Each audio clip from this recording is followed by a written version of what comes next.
No clímax da conferência de imprensa que encerra o filme Homem de Ferro em 2008, o bilionário Tony Stark sobe ao pódio. Em suas mãos, ele segura cartões com um álibi cuidadosamente elaborado, fornecido pelo agente Phil Coulson da recém-nomeada SHIELD. O roteiro é familiar, um tropo consagrado do gênero de super-heróis. O herói nega a identidade para proteger a si mesmo e aqueles que ele ama. O público espera a negação, a mentira conveniente que preserva o status quo. No entanto, o que acontece a seguir quebra décadas de convenção cinematográfica. Tony Stark descarta os cartões, olha para a multidão de jornalistas e, no momento de pura definição do seu personagem, declara: Eu sou o Homem de Ferro. essa frase improvisada no set pelo ator Robert Downey Jr. não foi apenas um final inteligente, foi a encapsulação perfeita de toda a filosofia do filme e do universo que estava prestes a ser criado ali. Foi um compromisso com a verdade do personagem em detrimento da fórmula do gênero, uma decisão que definiria a próxima década do cinema de grande sucesso. Uma análise retrospectiva revela que o sucesso do Homem de Ferro não foi um acaso. Foi resultado de uma convergência perfeita de oportunidade de mercado, risco financeiro calculado e seleção estratégica do personagem em um processo criativo bastante caótico, mas brilhante. O filme não apenas lançou uma franquia, ele forneceu uma nova e vitoriosa fórmula para gênero de super-heróis e validou um modelo de estúdio revolucionário que mudaria Hollywood para sempre. E para entender a magnitude desse efeito, é crucial reconhecer a posição precária da recém-formada Marvel Studios. Este foi o seu primeiro filme autofinanciado, uma aposta monumental após anos de dificuldades financeiras e licenciamento de seus personagens mais famosos para outros estúdios. A aposta era tudo ou nada. Um empréstimo de 525 milhões de dólares do Merrill Lynch, garantido pelos direitos cinematográficos dos heróis restantes, como Capitão América e Vingadores. Isso significava que o fracasso acabava com o MCU, antes mesmo dele começar. O próprio Homem de Ferro foi financiado separadamente, tornando uma aposta ainda mais direta no futuro do estúdio. O sucesso não era apenas desejado, ele era totalmente existencial. Vamos falar sobre isso depois da vinheta, vamos lá.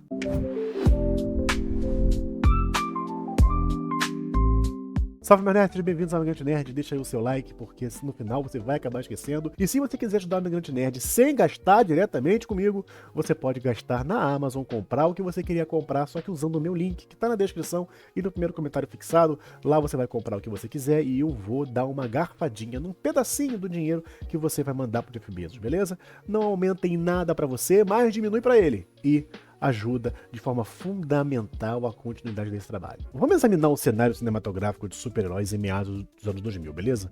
O gênero não era um movimento coeso, mas sim um campo de extremos, marcado por sucessos estrondosos e decepções notórias. Por um lado, franquias como o Homem-Aranha, do Sam Raimi, X-Men, do Bryan Singer haviam dado prova imensa da viabilidade comercial do gênero, quebrando recordes de bilheteria e cativando o público em todo o mundo. Esses filmes demonstraram que havia um apetite massivo por histórias de quadrinhos adaptadas para a tela grande, com bilheteria média na casa de centenas de milhões de dólares. No entanto, em 2007, essas mesmas franquias já mostravam sinais de esgotamento criativo. Filmes como Homem-Aranha 3 e X-Men: O Confronto Final foram amplamente criticados por tramas superlotadas, excesso de vilões e a perda no foco do personagem que havia tornado seus predecessores tão amados. O público começava a sentir que uma fadiga de sequências que pareciam mais focadas em aumentar a escala do problema do que contar uma história coesa. Do outro lado estava a ascensão do realismo sombrio, personificado pelo aclamado Batman Begins de Christopher Nolan, que vai haver vídeo a respeito dele aqui no canal. Essa abordagem fundamentou o herói em um mundo reconhecível, explorando a psicologia por trás da máscara com uma seriedade que elevou o gênero. Contudo, seu tom era deliberadamente pesado e grave, criando um forte contraste com histórias mais coloridas e fantásticas dos quadrinhos. Simultaneamente persistia a noção de que quadrinhos eram para criança, e que resultava em produções mais leves e, por vezes, comportadas como o Quarteto Fantástico e sua sequência, que, embora foram financeiramente bem-sucedidas, foram amplamente descartados pela crítica pela falta de profundidade e pelo tom simplista. Essa polarização do mercado de super-heróis criou um vácuo evidente. Não havia um filme que conseguisse equilibrar a sofisticação e o desenvolvimento de personagem de um Batman Begins com o carisma, o humor e a diversão inerentes às melhores histórias dos quadrinhos. O público estava pronto para que um herói que fosse crível e relacionável, mas não sombrio. Uma história que fosse inteligente, mas também espetacular e divertida. Foi nesse nicho desocupado que o Homem de Ferro se posicionou, oferecendo uma síntese tonal que o mercado ansiava. Ele pegou uma abordagem ancorada na realidade que Nolan havia popularizado, mas infundiu com uma energia e um humor que eram unicamente seus. Essa não foi uma aposta cega, mas uma manobra estratégica para um espaço de mercado que estava esperando para ser conquistado, prometendo um produto que poderia apelar tanto para adultos em busca de narrativas inteligentes, quanto para o público geral que desejava uma experiência de blockbuster divertida e otimista. A decisão da Marvel Studios de iniciar seu universo com o Homem de Ferro foi um golpe de mestre estratégico, nascida tanto da necessidade quanto da visão. Sem os direitos dos personagens mais famosos, como Homem-Aranha e X-Men, que haviam sido licenciados para outros estúdios durante os anos de dificuldade financeira, a Marvel teve que mergulhar em seu catálogo restante. O Homem de Ferro, embora seja um membro fundador dos Vingadores, lá nos quadrinhos, era, na melhor das hipóteses, um personagem do segundo escalão para o público geral, desconhecido para muitos, inclusive. Essa relativa obscuridade, no entanto, transformou-se numa vantagem crucial.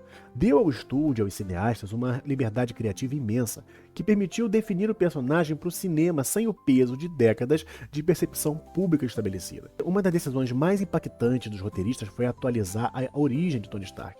Lá nos quadrinhos, sua captura ocorreu durante a Guerra do Vietnã. No filme, foi transferida para o Afeganistão do século XXI. Essa mudança simples, mas profunda, tornou o filme instantaneamente relevante para o público contemporâneo, que permitiu explorar temas complexos no mundo pós-11 de setembro, como o complexo militar industrial, o lucro da guerra e o terrorismo global. Tony Stark não era apenas um herói abstrato, ele era um homem forçado a confrontar as consequências do trabalho da sua vida em um cenário geopolítico que o público reconhecia nos noticiários noturnos. A escolha de um herói baseado em tecnologia foi um outro pilar estratégico do filme. Em um gênero povoado por alienígenas, mutantes e deuses, os poderes do Homem de Ferro derivavam da engenharia, da inovação e da genialidade humana. Isso ancorou o filme em uma realidade plausível, tornando os elementos fantásticos mais digeríveis para um público amplo. O diretor Jon Favreau adotou a plausibilidade como seu princípio orientador, escrevendo a palavra em um quadro branco em seu escritório para que todos na produção se lembrassem do objetivo. Esse foco no processo de criação, que é ver Tony na sua oficina, testando, falhando e finalmente tendo sucesso, tornou-se uma parte central do apelo do filme. O público não apenas viu os super-heróis, eles testemunharam um homem se construir com uma caixa de sucata. Essa abordagem fundamental foi a escolha deliberada para diminuir o risco de um empreendimento de alto risco. Iniciar um universo com um personagem como Thor, um deus de outro reino, ou Capitão América, um herói de época, exigiria uma suspensão de descrença muito maior. O Homem de Ferro, com sua origem contida e baseada numa ciência reconhecível, ofereceu um ponto de entrada mais acessível e eficiente. E no cerne disso tudo estava o arco de personagem mais poderoso e clássico, a redenção. O filme nos apresenta Tony Stark como um mercador da morte, um gênio narcisista, egoísta e diferente ao custo humano de suas invenções. Sua captura traumática e o sacrifício do seu companheiro de cativeiro provocam uma profunda crise de consciência, forçando ele a reavaliar o seu legado, assumir a sua responsabilidade por todas as ações. Esse arco narrativo forneceu um peso emocional e uma profundidade que muitos filmes de super-heróis da época não possuíam, transformando o que poderia ter sido em um simples espetáculo de efeitos especiais em um estudo de personagem cativante. A escolha de Jon Favreau para dirigir o filme do Homem de Ferro foi, à primeira vista, pouco convencional. Seu histórico era predominantemente de comédias e filmes independentes, como Swingers e Um Duende em Nova York. No entanto, essa perspectiva externa provou ser exatamente o que o projeto precisava. Favreau abordou o material com foco incansável no personagem e no diálogo, ao invés de se apoiar apenas no espetáculo. Ele priorizou a ancoragem da história na realidade, uma filosofia encapsulada por sua busca por plausibilidade. Parte fundamental dessa visão foi sua insistência em efeitos práticos. Ele colaborou com o lendário Stan Winston Studio para construir a armadura do Homem de Ferro, resultando em trajes tangíveis que possuíam peso e realismo.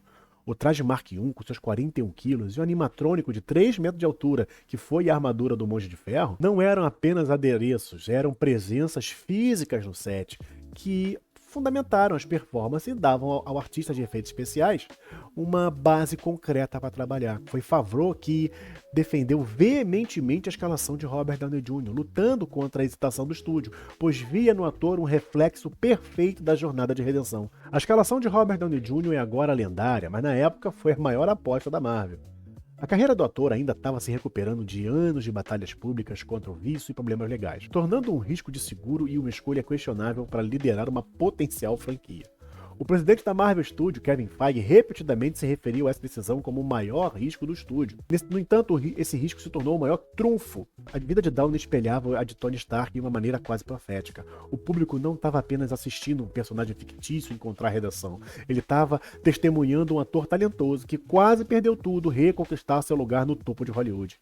Essa metanarrativa conferiu à performance uma autenticidade e vulnerabilidade que não poderiam ser escritas. Downey não apenas interpretou Tony Stark, ele personificou, infundindo no personagem um carisma, uma inteligência afiada e uma dor subjacente que o tornaram instantaneamente icônicos. Ele era o babaca admirável que Favreau imaginou, e o seu desempenho se tornou o coração magnético de todo o MCU. Como Feige afirmou, sem o Robert, não estaríamos aqui hoje. A produção do Homem de Ferro foi notoriamente caótica. Operando com um roteiro não finalizado quando as filmagens começaram, o ator Jeff Bridges, que interpretou Obadiah Stane, descreveu a experiência como estar em um filme de estudante de 200 milhões de dólares, onde o elenco e os roteiristas criavam as cenas no dia da filmagem. Esse ambiente de alta pressão forçou uma dependência da colaboração e da improvisação. Longe de ser um obstáculo, esse processo se tornou a forja da voz única do filme. Favreau incentivava a improvisação, especialmente de Downey Jr., e incorporava as interações naturais entre os atores no roteiro. A química e as brincadeiras espirituosas entre Downey Jr. e Gwyneth Paltrow, por exemplo, foram observados por Favreau, que anotava seus diálogos e inseria nas cenas entre Tony e Pepper, dando à sua relação uma centelha autêntica e inesquecível. Embora estressante para atores acostumados a um processo mais estruturado, mais fechadinho, como Bridges, foi essa loucura controlada que permitiu que o filme encontrasse seu tom distinto, resultando em um diálogo que permanece afiado e espirituoso até os dias de hoje. Homem de Ferro estabeleceu um modelo tonal que se tornaria a assinatura do MCU. Quem sabe tá a sua maldição depois. Uma mistura magistral de ação espetacular, drama focado no personagem e humor aguçado e inteligente. O filme provou que era possível levar os personagens a sério, sem tornar eles sombrios, e ser engraçado sem cair na tolice. Esse equilíbrio foi um produto direto da sinergia entre a direção de Favreau e a performance de Robert Downey Jr. O filme era sofisticado o suficiente para envolver os adultos, mas divertido e emocionante o suficiente para cativar um público mais amplo, preenchendo perfeitamente o vácuo de mercado de super-heróis. Essa fórmula de sucesso foi replicada e adaptada por diretores subsequentes do MCU, como James Gunn e o Taika Waititi, que construíram sobre a base do humor e coração estabelecida em 2008. Obadiah Stane é frequentemente apontado como o paciente zero do chamado problema de vilões da MCU, criticado por ser um antagonista corporativo genérico e descartável. No entanto, para a história específica do Homem de Ferro, ele foi o vilão perfeito e necessário. Stane não é uma ameaça cósmica ou um maníaco ideológico. Ele é um espelho sombrio do Tony Stark. Ele representa a ganância do complexo militar industrial e a corrupção moral das quais a Tony estava tentando escapar. A sua motivação, que é o ciúme, ressentimento e um desejo de poder dentro das indústrias Stark, manteve o conflito intensamente pessoal e ancorado na realidade do filme. A simplicidade de Stane não foi uma falha narrativa, mas uma necessidade temática.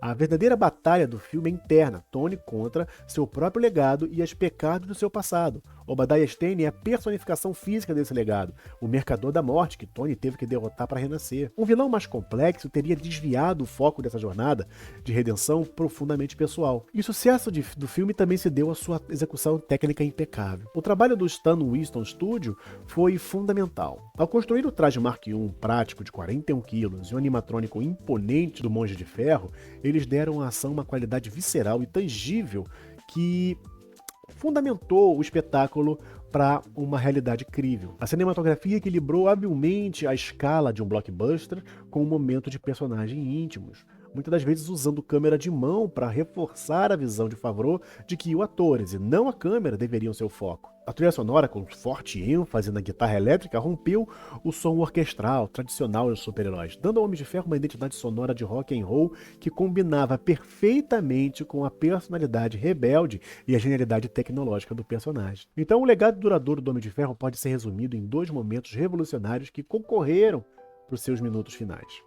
Primeiro foi a declaração improvisada: "Eu sou o Homem de Ferro". Essa frase não apenas definiu o personagem de Tony Stark, mas também definiu o super-herói moderno na tela. Ao abandonar o topo da identidade secreta desde o início, o filme ancorou o MCU em um mundo onde as ações dos heróis têm consequências públicas. Um tema que impulsionaria narrativas futuras como Homem de Ferro 2 e Capitão América Guerra Civil. Essa ousadia deu à Marvel a confiança para desviar dos quadrinhos quando a história e o personagem exigiam, estabelecendo um precedente de adaptação inteligente em vez de replicação servil.